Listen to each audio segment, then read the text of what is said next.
Story liner हमें बताता है कि लेजेंड्स का कहना है कि जब डार्कनेस की डेप्थ से जब इविल डिमन इस वर्ल्ड को डिस्ट्रॉय करने के लिए अवेक हुए, तब गॉडेस ऑफ फेट ने इस वर्ल्ड को बचाने के लिए 6 हीरोज को चूज किया और इन हीरोज को अपनी पावर्स देके हमेशा हमेशा के लिए डिमंस और बुराई के खिलाफ खड़ा कर दिया। समय बीतने के साथ साथ ये पावर्स अपने आप ही गॉडेस ऑफ फेट की इच्छा अनुसार अपने आने वाली पीढ़ी में ट्रांसफर हो जाती है और चूंकि ये पावर सिर्फ 6 लोगों को ही मिल सकती है, इसीलिए एंशिएंट टाइम से लेकर आज तक इन हीरोज को ब्रेव ऑफ 6 फ्लावर कहा जाता है। जिस पर अब हम एक साम्राज्य को देखते हैं जिसका नाम पियाना साम्राज्य था और इस साम्राज्य का मार्केट किसी भी चीज की ट्रेडिंग करने के लिए बहुत ही फेमस था, इसीलिए बहुत ही दूर दूर से लोग यहाँ पे चीजों को खरीदने और बेचने के लिए आ रहे थे। जिस पर तभी साम्राज्य के किंग के पैलेस से अटेंशन के लिए एक तोप को दागा जाता है। तब इस तोप की आवाज सुन के सारे लोग भी अब किंग पैलेस की ओर देखने लगते हैं। जिस पर अब इस पैलेस के पैटिस आगे आते हुए कहते हैं कि पियाना के लोगों, आज का ये टूर्नामेंट हमारे 2 महान कप्तानों के बीच होने वाली है, जिनमें से एक ईस्ट रॉयल गार्ड के कप्तान है तो दूसरे वेस्ट रॉयल गार्ड के कप्तान है। इसीलिए अब मैं हमारे पियाना साम्राज्य के प्रिंसेस से ये रिक्वेस्ट करना चाहूंगा कि वो इस टूर्नामेंट को शुरू करने की आज्ञा दे, ताकि गॉडेस ऑफ फेट के स्टैचू के सामने ये फाइट बिल्कुल फेयर तरीके से खत्म हो और शायद इस बार गॉडेस ऑफ फेट की कृपा से वो इन दोनों में से किसी एक को ब्रेव ऑफ 6 फ्लावर के लिए सिलेक्ट कर ले, ताकि हमारा पियाना साम्राज्य पूरी तरीके से सेफ हो जाए। तभी प्रिंसेस जिसका नाम प्रिंसेस निजातानिया है, ये इस टूर्नामेंट को शुरू करने का ऑर्डर दे देती है। मगर तभी यहाँ पे एक लड़का आते हुए कहता है कि मुझे इस टूर्नामेंट में हिस्सा लेना है। जिस पर ये दोनों कैप्टन इससे पूछते हैं कि आखिर तुम हो कौन। तब ये लड़का कहता है कि मेरा नाम एडलर्ड मेयर है और मैं इस पूरे वर्ल्ड का सबसे स्ट्रॉन्गेस्ट पर्सन हूँ। जिससे सुनकर अब इस पूरे एरिना में अजीब सी शांति छा जाती है। तब मेयर कहता है कि मैं यहाँ पे तुम दोनों से फाइट करने आया हूँ, इसलिए चलो अब बिना किसी देरी के इस टूर्नामेंट को शुरू करते हैं। मैं तुम दोनों से 2v1 भी फाइट कर सकता हूँ। जिस पर अब वेस्ट कैप्टन अपनी सेना को यह ऑर्डर देता है कि इस पागल लड़के को इस एरिना से बाहर निकालो। तब रॉयल पैलेस से सैनिक यस कैप्टन कहते हुए मेयर को चारों ओर से अब घेरने लगते हैं, जिसे देखकर मेयर कहता है कि फाइनली ये बैटल शुरू हुआ। और ये कहकर मेयर बहुत ही फास्टली अपने हिडन वेपन से यहाँ पे मौजूद सारे सैनिकों को बस कुछ ही पलों में ढेर कर देता है, जिसे देखकर यहाँ पे मौजूद सारे लोग बहुत ही ज्यादा शॉक हो जाते हैं। तब ईस्ट कैप्टन और वेस्ट कैप्टन अब बहुत ही गुस्से में खुद ही मेयर को सबक सिखाने के लिए उसकी ओर बढ़ने लगते हैं। जिस पर मेयर कहता है कि वेल मैं भी तो यही चाह रहा था। और अब ये दोनों कैप्टन भी एक साथ मेयर के ऊपर अटैक करना शुरू कर देते हैं।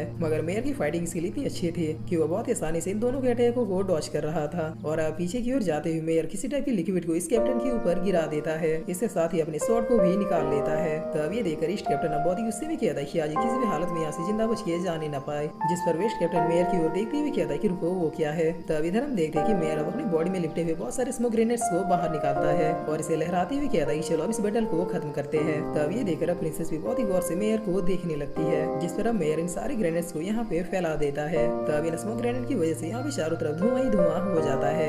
जिस पर ये कैप्टन अब इस धुएं के अंदर आपस में बातें करते हुए कहते हैं कि जरा संभल के, इस लड़के के पास हिडन वेपन की कमी बिल्कुल भी नहीं है। तब मेयर इस स्मोक का फायदा उठाते हुए सीधे ईस्ट कैप्टन के ऊपर अटैक करने के लिए बढ़ जाता है। मगर ईस्ट कैप्टन मेयर की इस अटैक को भांप लेते हैं और फिर मेयर के अटैक को डॉज करते हुए कहते हैं कि बच्चे हमसे जीत पाना इतना भी आसान नहीं है। तब मेयर बहुत स्मूथली फ्लो करते हुए कहता है कि क्या सच में। और इतना कहकर मेयर ईस्ट कैप्टन के सर को पकड़ते हुए अपने दांतों मौजूद फ्लिंट से पूरी तरीके से झुलसा देता है, क्योंकि मेयर ने पहले इसके ऊपर जिस लिक्विड को डाला था वो कोई नॉर्मल लिक्विड नहीं बल्कि मिट्टी का तेल था। जिस पर अब ईस्ट कैप्टन की कमजोर पड़ते ही मेयर से सीधे उठा के एक धोबी पछाड़ दे देता है। तब ये कैप्टन अब इस अटैक की वजह से उठ भी नहीं पाता है। जिस पर अब मेयर अपने स्वॉर्ड को आगे उठाता है और फिर इस वेस्ट कैप्टन की ओर देखते हुए कहता है कि मुझे मालूम है कि ये बहुत ही ज्यादा पेनफुल है, इसीलिए किसी भी फाइट में जाने से पहले एक अच्छा सा शू पहन लेना। और ये कहकर मेयर अपने स्वॉर्ड में मौजूद बाकी के कीलों को भी बाहर कर देता है। तब ये देखकर यहाँ पे मौजूद लोगों के मुंह से कुछ बोला भी नहीं जा रहा था, क्योंकि अभी अभी एक लड़के ने रॉयल गार्ड के साथ साथ उसके कैप्टनों को भी डिफीट कर दिया।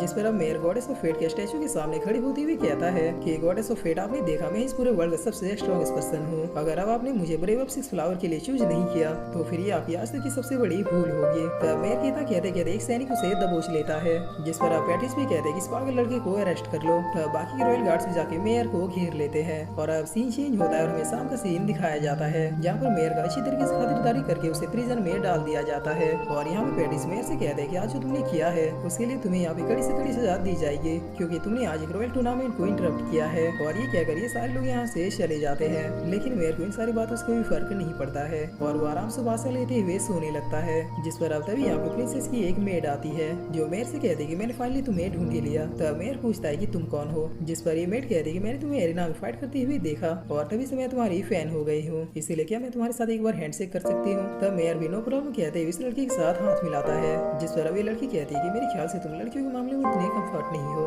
तब मेयर कहता है कि मैं इस वर्ल्ड का सबसे स्ट्रॉन्गेस्ट पर्सन हूँ, इसीलिए बस एक लड़की से हाथ मिलाना ये मेरे लिए कोई बड़ी बात नहीं है। जिस पर ये मेड कहती है कि तुम्हें झूठ बोलना बिल्कुल भी नहीं आता, क्योंकि तुम्हारा फेस पूरी तरीके से लाल हो चुका है। और फिर ये लड़की अब मेयर के सामने ही बैठती हुई कहती है कि क्या तुम मुझे अपने बारे में कुछ और बता सकते हो? तुम्हारे बारे में जानने के लिए मैं वाकई में बहुत ही ज्यादा एक्साइटेड हूँ। तब मेयर अब अपने बारे में बताते हुए कहता है कि मेरा नाम एडलर्ड मेयर है, मेरी एज 18 है और मैं व्हाइट लेक नेशन का रहने वाला हूँ। मेरे मास्टर का नाम जी होंग है और मैंने 10 साल की उम्र में ही अपने घर को छोड़ दिया था ताकि मास्टर के साथ ही रह इस वर्ल्ड का सबसे स्ट्रॉन्गेस्ट पर्सन बन सकूं। मैंने अपनी पूरी जिंदगी बस माउंटेन में ट्रेनिंग करते हुए बिताया है ताकि एक दिन मैं अपने हाथों से डीमन गॉड को डिफीट कर सकूं और यही मेरी लाइफ का एम है। जिस पर अब ये लड़की मेयर को एप्रिशिएट करते हुए कहती है कि वाकई में तुम्हारी कहानी तो बहुत ही इंटरेस्टिंग है। और फिर ये लड़की पूछती है कि आखिर तुम खुद को इस वर्ल्ड का स्ट्रॉन्गेस्ट मैन क्यों कहते हो? क्या तुम्हें ऐसा लगता है कि इस वर्ल्ड में तुम्हारी जितना स्ट्रॉन्ग और कोई भी नहीं है? तब मेयर कहता है कि ऑफ कोर्स मैं ये जानता हूँ कि इस वर्ल्ड में मुझसे भी पावरफुल पर्सन एग्जिस्ट करते होंगे, लेकिन मुझे खुद पे यकीन है कि मैं उन सबको भी डिफीट कर सकता हूँ और ये बात गॉडेस ऑफ फेट को भी पता है। जिस पर ये लड़की कहती है कि तुम्हारा कॉन्फिडेंस तो अलग ही लेवल पे है,